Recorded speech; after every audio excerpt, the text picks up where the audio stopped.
Hello ladies and gentlemen, Panzer here, and welcome back to Crossout. And you asked for this, so let's give this a try. This is the Formula 1 retro from the previous video, where I had a look at some Formula 1 cars that's currently being made in Crossout, and this was supposed to be a Formula 1, or an ancient Formula 1 car, as ancient being the appropriate word in this case.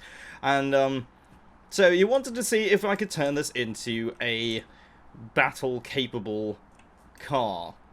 Now, let's just have a look at what we're working with here to begin with. So this is 1,700 power score as it is right now, and it's 41 total parts. And it's comprised of what appears to be a lightweight frame all the way through the car. And it's sort of a... how do I describe this shape? Well, these are 2x4s right here side by side. Now these could easily be replaced with a single 4x4, and this at the front here is a 4x4 with these 2x4s kind of suspending it in the middle, giving it that narrow profile. And these large wheels that it's sitting on, these, as we've seen, they're not the fastest, and they do have a little bit of a grip issue. They do sort of slide around quite a lot. And for those of you wondering about the build that I did with large wheels before, you might have noted that, yes, it does appear to be sliding around like a brick on ice, and that is, well, as you can see right here, because of the large wheels. They don't grip as well, but they do have one interesting advantage. So I'm just going to show you right here, as we approach this pool of water. It's not completely slowing to a crawl. It isn't the fastest thing, but it does appear to be at least somewhat faster than the medium wheels when it goes through the water. So that's interesting there. So while we don't have as much grip on land, we still don't suffer as big a penalty as other wheels might when we go onto the water and so on. So what can we actually do with this? Well, if we have a look at this, we have a wyvern cabin in the middle, and that's kind of what gives it the distinctive shape, making it look somewhat like a sausage. And this gives us 10 points of energy, so we do have a fair amount to work with here. So what I'm going to do, firstly, is sort out the structure, the main frame of the vehicle, and give it a little bit more punch. And I might actually give it some additional mobility that probably will help to slow down that slidiness that it has right now. So, I'm going to cut to that, and I'll see you guys in a minute.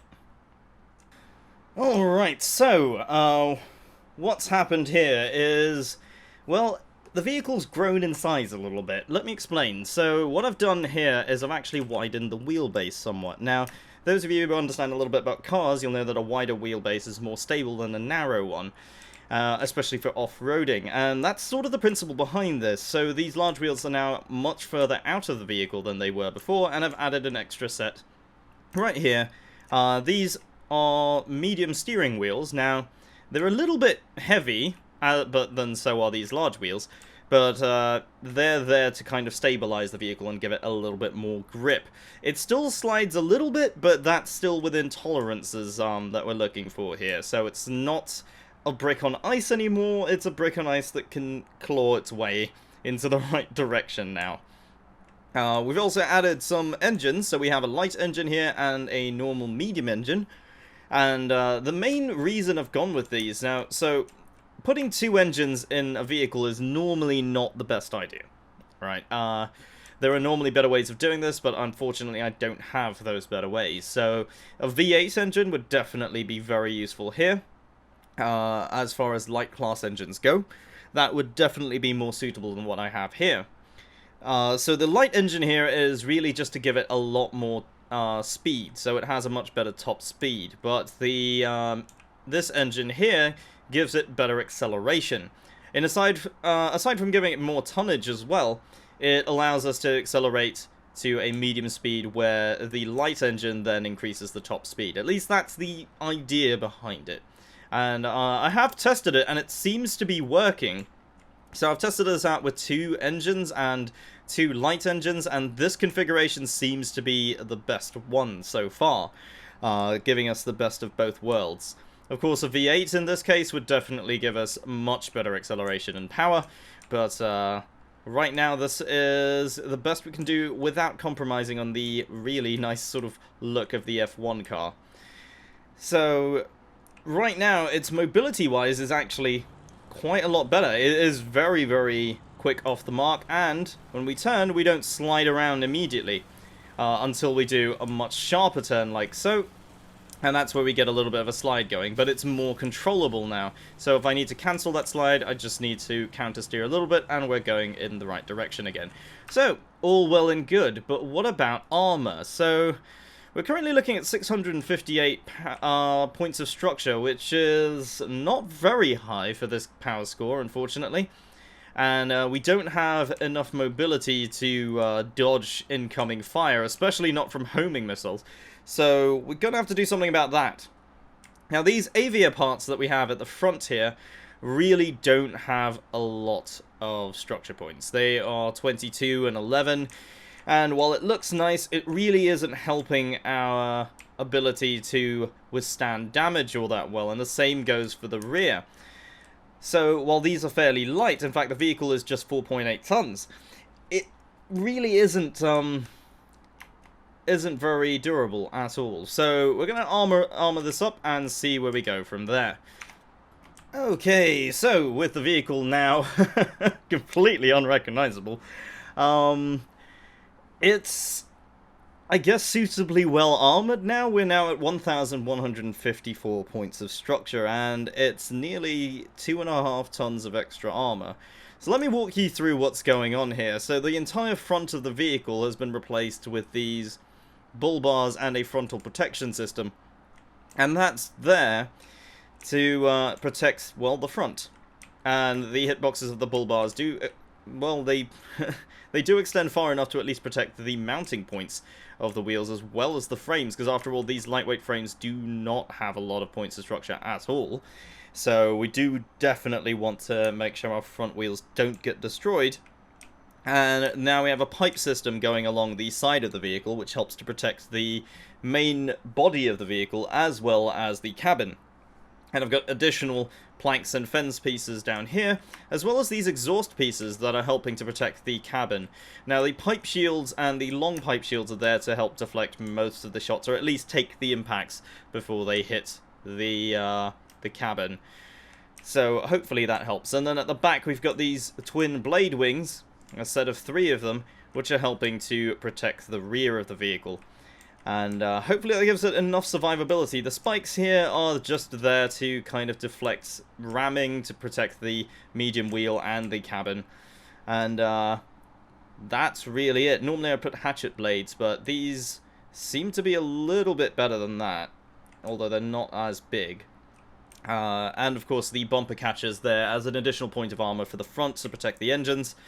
And yeah, so now we're at 3,000 power score, with still a lot of mass left to go. And in fact, even this, with this amount of armor on it, it still hasn't lost a lot of speed. It is actually still very maneuverable.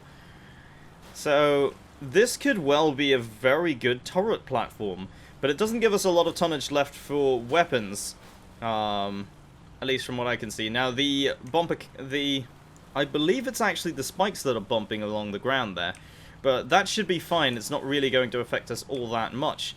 So now, on to weapons.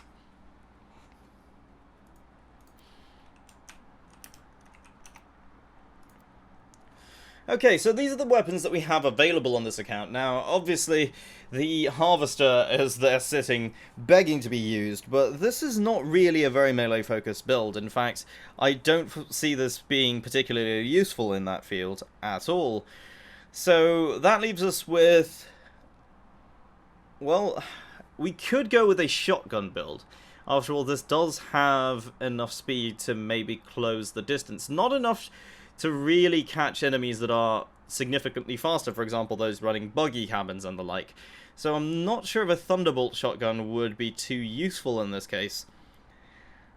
The cannons, I'm looking at them as well. These cannons that I have, the turreted 76, could be good, but it is very, very heavy. And the 88, of course, we don't really want any fixed and placed weapons. So either we go with autocannons, because I can put a couple of these on, or we could go with shotguns. Now we do have medium machine guns as well. I do like the machine guns. I'm not sure if at 3000 power score they'll be as useful, however. So I'm probably leaning towards autocannons in this case, even if they are a bit slow to turn. Well, let's test them out and see how they do. Now I'm looking at the weapon placements. We could do a tiered kind of system here, although we only have enough energy right now to mount one of them, which is a bit unfortunate. Of course, if we put a thunderbolt right up front, that could be quite useful as well.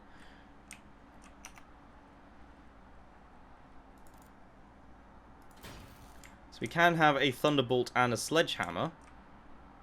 These use 3 points of energy, so I could put a generator somewhere in the back, and that could also help us with managing to put another sledgehammer on. So we could run a very strong shotgun build here. In fact, I think that's what I'm going to do. Alright, and here we are. The finished product. It has 3 shotguns on it. Two sledgehammers and a single thunderbolt shotgun. Which is, well, definitely capable of serious damage in a short space of time. I mean, just looking at how much damage it does. And of course, there is a generator inside there that makes all of this possible. But it is a little bit vulnerable if hit with something this large. I mean, just with how quickly the parts get removed. So it really comes down to a case of getting in and not showing off our sides that soon. And then getting out. So we really want to be in the thick of it when the team's with us and not alone. I think that's probably the best situation for this particular build. And, well, let's jump into a battle and see how it performs. Alright, here we go, and one of the bots is already reversing, so I'm not sure what's going on there. Oh god, we've hit a wall. Oh, we're getting pushed along though, so that's fine. Okay, let's move with the team. Okay, just get around this side. We don't want to be caught to long range. Definitely not what we want to be doing. So, of course, approaching the enemy will have to be done at a slight off angle, so we can't approach head-on to them. So, part of the side will be visible. I think that is somebody there. Yes, it is! Oh my god! What was that?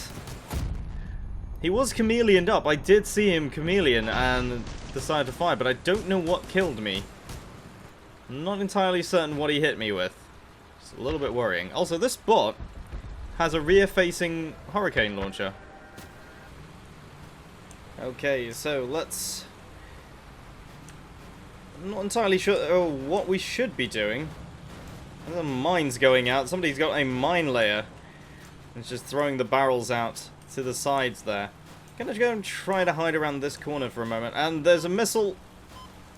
Also, in the latest patch, the missile warning now has a sound that tells you how close the missiles are to you, which is useful and also very terrifying.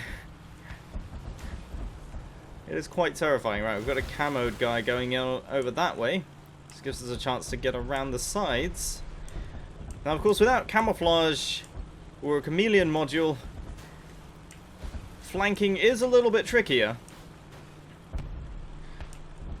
So you do get spotted from a much greater distance. There is somebody over here who could probably try to sneak up on him. Oh, and that is a lot of them on that side. In fact, this might be too much for us to handle right now. So we're going to go around this corner over here. I think one of our teammates has just gone in there. Alright, I'm this close to the base. I'm going to go and try to get some cap points. Hopefully that will help the rest of the team. Most of them are dead. There is only 2 of us left. And it's just me now. Yay. I know there are people that are close enough to be able to to hopefully be able to get to me, which is a big problem. There he is.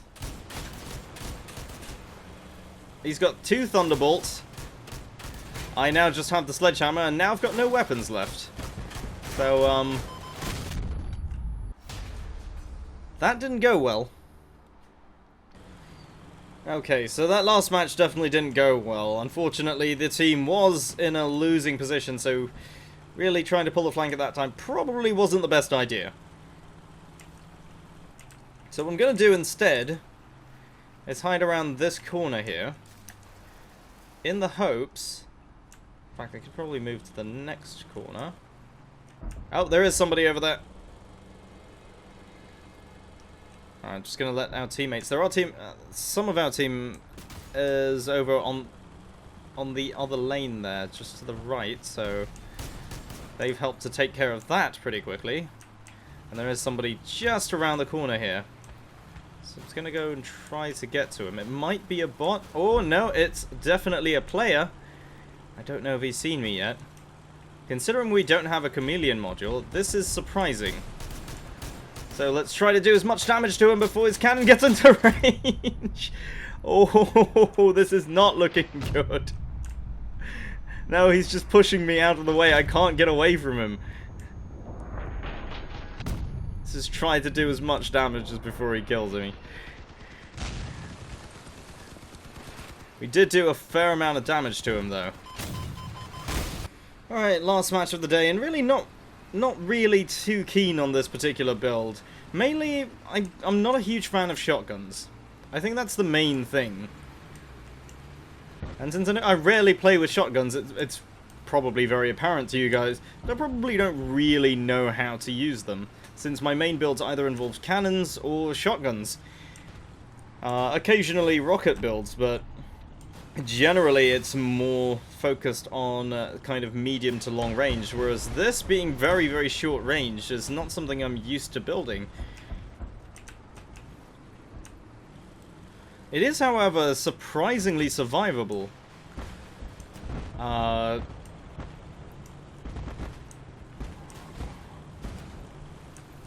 that being said, it isn't the most fun build to try and use, mainly because of just how short a range you need to make these shotguns work.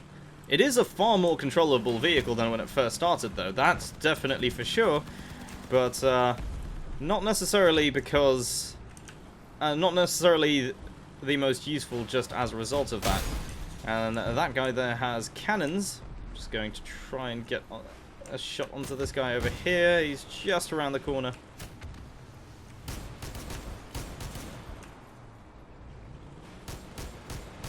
And of course this definitely could use with a weapon radiator. In fact, losing one of the shotguns for that would definitely go a long way to improving the damage output. Alright, this match definitely looking a little bit better. Getting behind this guy over here. He's turned around. Alright, just backing out of there and then going through. Alright, we've taken a cannon hit from the looks of it. It's knocked off that medium wheel. And that hit there has knocked off all of the wheels. So if we can dodge the rest of the hits, we might actually be able to get on cap and still do something. And there's the kill assist, so he's definitely dead. Alright, and definitely best to kind of end it on a win there, with finally being able to do some damage on that last map, though, especially mainly because a lot of it is close quarters and we can get out of the way quickly enough. The main problem with this sort of build, especially any build that uses shotguns, is really that you're going to suffer on any map that favors long range. In particular, the bridge map seems to favor cannon snipers and missile users, so you do end up suffering quite heavily on the maps like those. But on other maps, particularly the power plant map, you have a lot more close quarters engagements, in which case there's something like this might actually be more useful. Personally, it's not really my thing. But it was definitely fun to try and put this together. I had a lot of fun testing it out and trying all sorts of things. And in the end, this seemed to be a build that I did want to try, but unfortunately not something I particularly enjoyed playing. But let me know what you think of this particular build, and what would you like to see me try and build in the next video. Do let me know down in the comments, and don't forget to leave a like if you've enjoyed this video, and if you're enjoying the Crossout series so far, and subscribe if you're new to the channel. My name is Panzer, thank you very much for watching, and I'll see you next time.